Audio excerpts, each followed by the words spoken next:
What's up, YouTube? So, in this video, I'm going to be talking about Will Levis, quarterback from Kentucky. He's 6'3" and 232 pounds. He absolutely will lower his shoulder into people and try to run people over, which is a little concerning. I don't mind him doing it sometimes, like in clutch situations, like you need a big third down in the fourth quarter when you're trying to come back, shit like that. But just, if you're winning, just slide. Just slide. That's going to be the majority of the case. Just slide.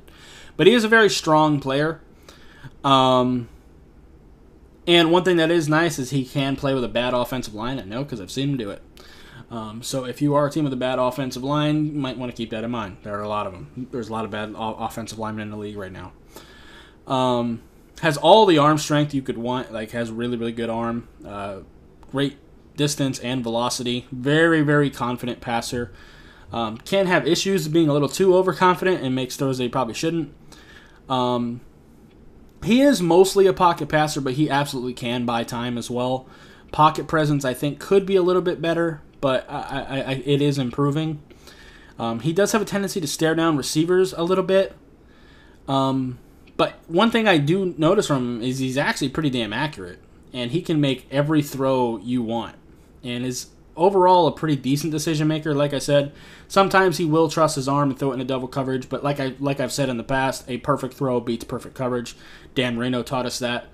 He actually has a quote similar to that. So, I mean, it is what it is. NFL quarterbacks do it all the time too.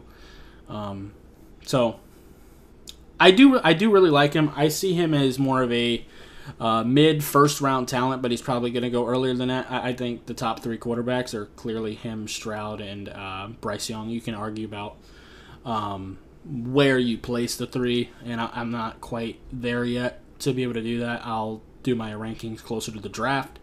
But I do really like him. There are definitely some things he needs to develop, like I said.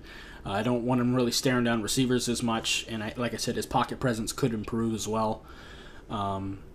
But overall, I like what he brings to the table, and I think that 6'3", 232-pound frame, I think a lot of NFL scouts are going to be salivating over that.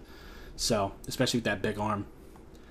But anyway, that's going to do it for this video. If you liked it, appreciate hitting that like button. If you have any questions or comments in the comments down below, subscribe if you haven't already, and I'll see you next time. Bye, guys.